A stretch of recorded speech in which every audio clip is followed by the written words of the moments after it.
اعوذ باللہ من الشیطان الرجیم، بسم اللہ الرحمن الرحیم۔ حضرت محترم، آج ہمارا موضوع ہے حقوق العباد۔ آج ہم اپنے اطراف نظر ڈالیں تو ہم اس میں بڑے کمزور ہیں، حقوق العباد کی ادائیگی میں۔ اللہ تبارک و تعالیٰ نے سب کے حقوق رکھے ہیں، جس میں والدین کے حقوق ہیں، بیوی کے حقوق ہوتے ہیں، بچوں کے حقوق ہیں، رشتہ داروں کے حقوق ہیں، پڑوسیوں کے حقوق ہیں، دوستوں کے حقوق ہیں۔ یہ تمام حقوق ہمیں جاننا ضروری ہے۔ لیکن افسوس کی بات یہ ہے کہ آج ہم طاقت کے نشے میں مست ہیں۔ جس کے پاس طاقت آ گئی وہ دوسرے کو کچھ نہیں سمجھتا، وہ کسی کو برا بھلا کہنے سے بھی دریغ نہیں کرتا۔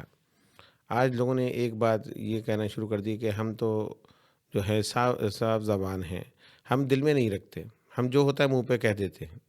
لیکن ہمیں یہ معلوم نہیں کہ ہم جس منہ پہ کسی کے کہتے ہیں اس کے دل کو کتنی تکلیف ہوتی ہے، اور جس کو تکلیف ہوتی ہے جب تک وہ معاف نہ کرے تو آپ کو معافی مل نہیں سکتی۔ اللہ تبارک و تعالی حقوق اللہ ضرور معاف کر دے گا، لیکن حقوق العباد وہ بھی معاف نہیں کرے گا جب تک کہ وہ بندہ جو ہے خود اس کو معاف نہ کر دے۔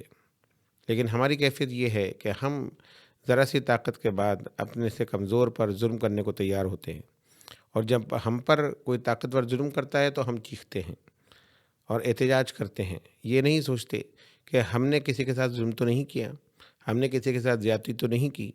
یہ دنیا جو ہے، یہاں پر اللہ تبارک و تعالیٰ کبھی سزا دیتا ہے اور کبھی وہ آخرت میں دے گا، یعنی مکافات عمل جاری ہے۔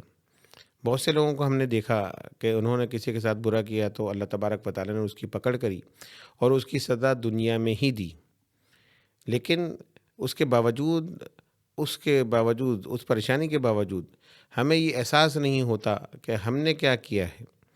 میرے والد محترم حضرت اشرف مشائخ سید احمد اشرف اشرفی الجیلانی فرماتے تھے کہ جب رات کو سونے کے لیے لیٹنے لگو تو اپنے اعمال پر نظر ڈالو اور یہ دیکھو کہ میں نے دن پورا کیسے گزارا ہے۔ کسی کے ساتھ زیادتی تو نہیں کی، کسی کی دل آزاری تو نہیں کی، کسی کی حق تلفی تو نہیں کی، کسی کو طنز کے ذریعے ایذا تو نہیں پہنچائی، کسی سے کو فحش کلامی کے ذریعے ذلیل تو نہیں کر دیا۔ ان تمام چیزوں کو دیکھو، اگر ایسا ہوا ہے اور کسی کے دل کو تکلیف ہوئی ہے تو اس سے جا کے معافی مانگ لو۔ یہ معافی جو ہے تمہیں آخرت کی سزا سے بچائے گی، اور دنیا کے اندر اگر سزا ملنی ہے تو اس سے بچائے گی۔ اور اگر اس نے معاف نہیں کیا تو پھر اس کے علاوہ تمہیں کوئی معاف کر نہیں سکتا۔ تمہاری نیکیاں بھی ایک طرف رہ جائیں گی اور تمہارے اعمال بھی ایک طرف رہ جائیں گے۔ سرکار دو عالم صلی اللہ علیہ وسلم نے فرمایا کہ صحابہ اکرام سے کہ میری امت کا مفلس شخص کون ہے؟ صحابہ نے عرض کی یا رسول اللہ صلی اللہ علیہ وسلم، مفلس تو وہی ہوتا ہے جس کے پاس دولت نہ ہو، جس کے پاس کوئی رقم نہ ہو۔ سرکار فرماتے ہیں نہیں، بتاؤ میری امت کا مفلس شخص کون ہوگا؟ صحابہ عرض کرتے ہیں یا رسول اللہ صلی اللہ علیہ وسلم، اللہ اور اس کا رسول بہتر جانتا ہے۔ سرکار دو عالم صلی اللہ علیہ وسلم فرماتے ہیں کہ میری امت کا مفلس شخص وہ ہوگا کہ قیامت میں جب اس کو اللہ کی بارگاہ میں پیش کیا جائے گا تو اس کے نامہ اعمال نیکیوں سے بھرے ہوں گے، لیکن پھر اس کے بعد ان لوگوں کو پیش کیا جائے گا کہ جن کے ساتھ اس نے زیادتی کی، جن کے مال کو اس نے غصب کیا، جن کو اس نے دھوکہ دیا، جن کو فحش کلامی کے ذریعے تکلیف پہنچائی، ان کو پیش کیا جائے گا جن پر اس نے ظلم کیا۔ پھر اس کی نیکیاں ان کے نامہ اعمال میں منتقل ہونا شروع ہو جائیں گی، یہاں تک کہ اس کے نامہ اعمال میں کوئی نیکی بچے گی نہیں۔ حضور فرماتے ہیں میری امت کا اس سے زیادہ مفلس شخص کوئی اور نہیں ہوگا۔ اللہ اکبر! اندازہ لگائیے کہ آج ہم نیکی کرتے ہیں اس لیے کہ اللہ راضی ہو جائے، آج ہم نمازیں پڑھتے ہیں اس لیے کہ ہماری نیکیوں میں اضافہ ہو جائے۔ ان نیکیوں میں اضافے کا کیا فائدہ کہ جو دوسرے کے نامہ اعمال میں منتقل ہو جائیں۔ تو ضرورت اس بات کی ہے کہ عبادت کریں، نیکیاں کریں تو نیکیوں کو بچانے کی فکر بھی کریں۔ جو نیکی دنیا میں کریں وہ نیکی دنیا سے جب رخصت ہوں تو ساتھ لے کر قبر میں جائیں، وہ نیکی دنیا میں ضائع کر کے نہ جائیں، اور وہ جب ہو سکتا ہے کہ جب ہم حقوق العباد کو ادا کریں، ہم سب کے حقوق کو سمجھیں، کسی کے ساتھ زیادتی نہ کریں، چاہے وہ اپنا دوست ہو، پڑوسی ہو، بیوی ہو، ماں باپ ہوں، بچے ہوں، کوئی بھی ہو، عزیز رشتہ دار ہوں۔ جن کے جو جو حقوق ہیں ان کو سمجھنے کی کوشش کریں اور ان کو ادا کریں، اللہ تبارک و تعالیٰ کی پکڑ سے بچنے کی کوشش کریں۔ میرے بزرگوں اور دوستوں، عبادت کرنا آسان ہے، عبادت کو بچانا بڑا مشکل ہے۔ ہمارے بزرگوں نے فرمایا کہ عبادت کرو تو ایسی کرو کہ جس کو مرتے دم تک اپنے ساتھ لے جاؤ، اس کی حفاظت بھی کرو۔ ہماری کیفیت یہ ہے کہ ہم فجر پڑھتے ہیں اور ظہر تک ہم فجر کے ثواب کو ضائع کر دیتے ہیں۔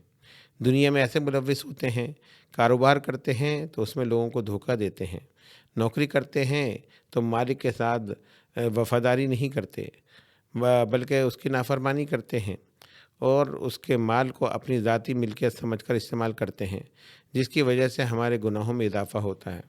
ہم فجر پڑھ کے ظہر تک فجر کو ضائع کرتے ہیں، ظہر پڑھتے ہیں تو عصر تک ہم ظہر ضائع کر دیتے ہیں، ظہر کے بعد عصر، عصر کے بعد مغرب، مغرب کے بعد عشاء، اور پھر اطمینان کے ساتھ سوتے ہیں کہ ہم نے پانچوں وقت کی نمازیں پڑھی ہیں، ہم نے تو بڑا نیک کام کیا ہے۔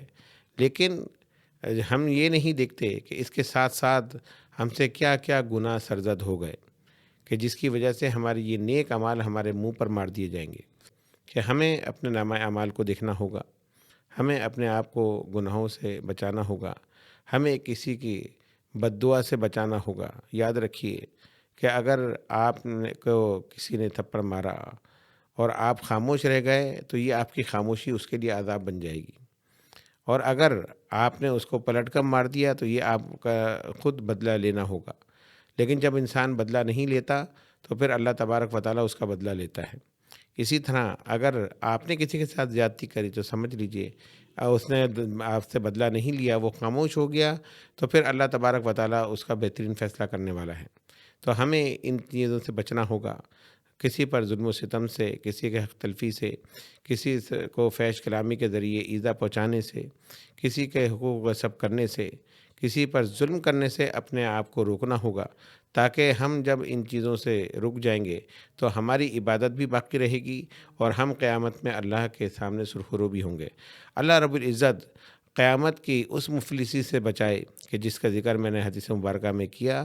سرکار نے فرمایا اس سے زیادہ مفلس شخص میری امت کا کوئی نہیں ہوگا جس کے تمام نامہ اعمال ان لوگوں کے نامہ اعمال میں منتقل ہو جائیں گے جس کے ساتھ انہوں نے زیادتی کری۔